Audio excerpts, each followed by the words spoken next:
Good evening all student and hearing my channel.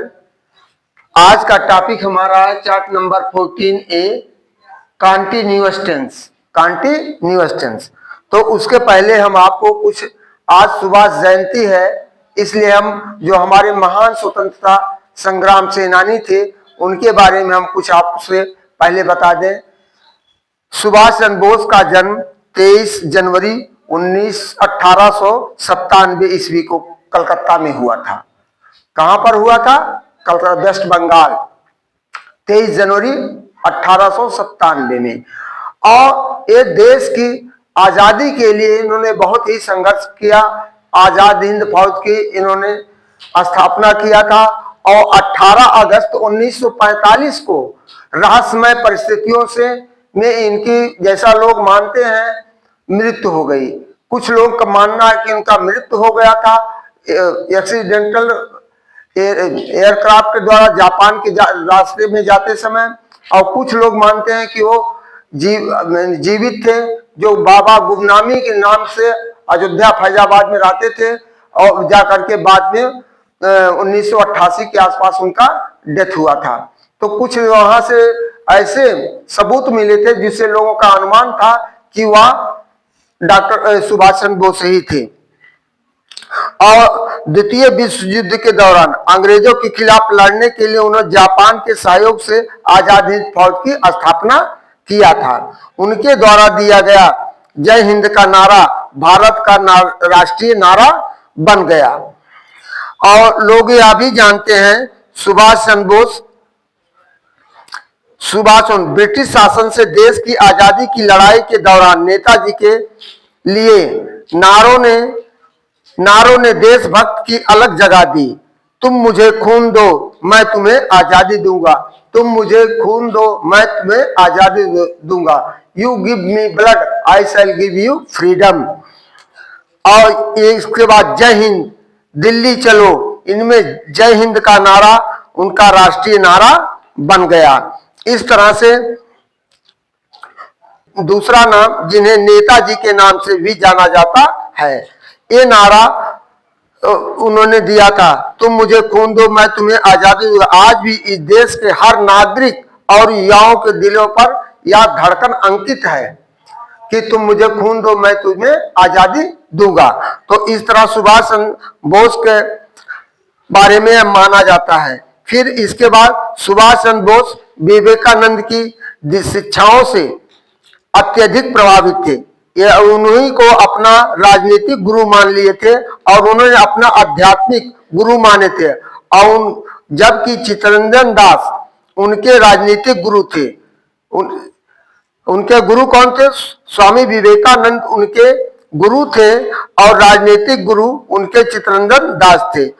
वर्ष 1921 में चित्तरंजन दास की स्वराज पार्टी द्वारा प्रकाशित समाचार पत्र फॉरवर्ड संपादन का कार्य भी संभाला था। तो इन्हीं के शब्दों के साथ हम आपको आगे के चलकर कार्यक्रमों का भी आपको दे रहे हैं कि अब हम अपने असली टॉपिक पे चल रहे हैं। टेंस, जो ग्रामर के रूप में हम चलते हैं बराबर डेली, प्रेजेंट कंटिन्यूअस टेंस। इसमें देखिए इसकी पहचान होती है रहा है, रही है। हिंदी में रहा है, रही है, रहा हूं, आज शब्द आता और कार्य वर्तमान समय में जारी रहता है। पास्ट टेंस में वही रहा था, रही थी, रहे थे, और पास्ट बीते हुए समय में कार्य जारी होकर समाप्त हो जाता है। और फ्यूचर इसके साथ रहा होगा, रहे होंगे, रहे होंगे। अब देखिए इसका हम फार्मूला क्यों लिख दे रहे हैं? Subject plus is oblique am oblique are plus ING form plus O plus C full stop. यहां देखिए subject plus was oblique were plus ING plus O plus C full stop. यहां देखिए subject plus shall be oblique will be oblique will be plus ING form plus O plus C full stop. अब इसमें हम दो दो ज्यादा ज्यादा दो दो तीन तीन उदाहरण दे रहे हैं। मैं विद्यालय पढ़ने जा रहा हूं। मैं विद्यालय पढ़ने जा रहा हूं मैं विद्यालय पढ़ने जा रहा हूं। मैं विद्यालय पढ़ने जा रहा था। मैं विद्यालय पढ़ने जा रहा था। मैं विद्यालय पढ़ने जा रहा हूँगा। अब देखिए इसमें जो हमने बताया था रहा हूं, रहा था, रहा हूँगा आया है। अब देखिए आई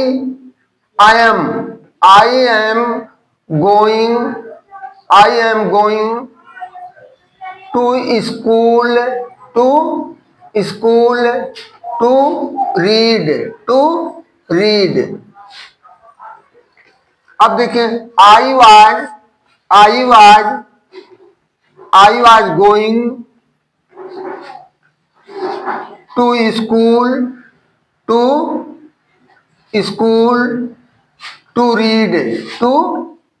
रीड। आई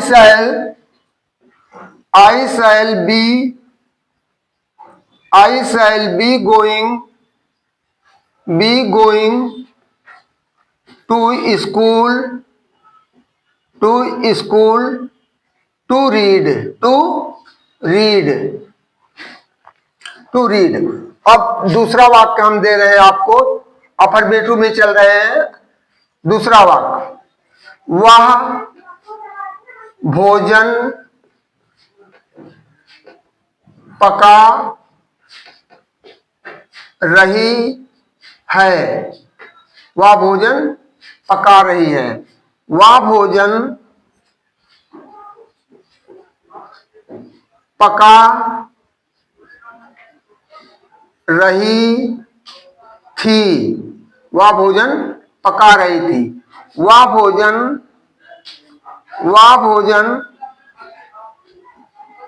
पका रही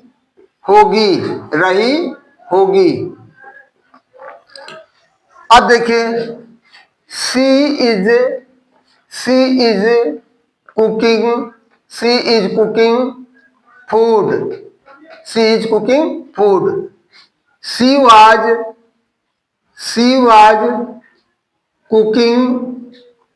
food. She was cooking food. She will be cooking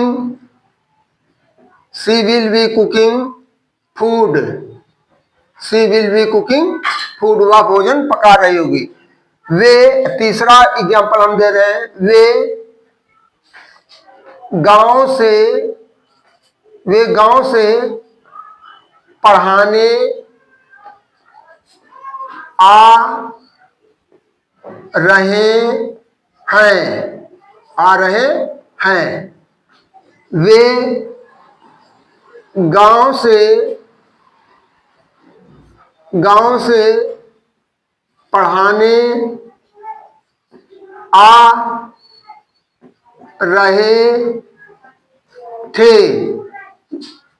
रहे थे।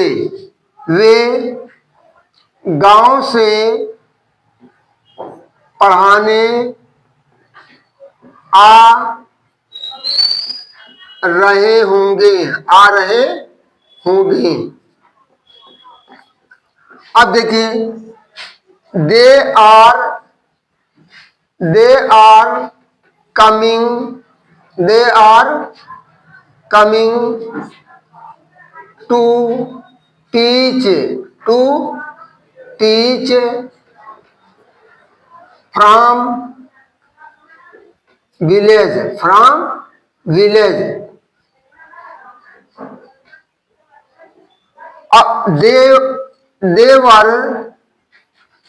they were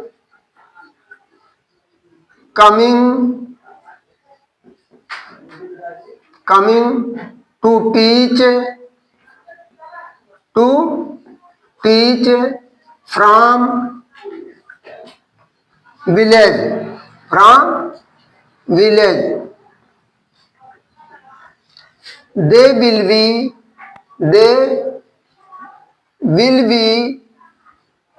they will be coming to teach from village। तो इस तरह से हमारा आज का वीडियो या अब समाप्त हो गया है। क्योंकि हमने अफर्मेटिव बताया है तो कल के वीडियो में हम उसका निगेटिव और इंट्रोगेटिव बताने का प्रयास करेंगे। कभी कभी समय अभाव हो जाता है, तो हमारा कहने का मतलब है दूरदृष्टि, पक्की इरादा, कड़ी मेहनत यदि है तो आप निश्चित रूप से सफलता प्राप्त कर पाएंगे। यदि इन तीनों में आपका सामंजस्य नहीं है, यानी किसी प्रकार की यदि कमियां आती हैं, तो आप अपने लक्ष्य को प्राप्त नहीं कर पाएंगे।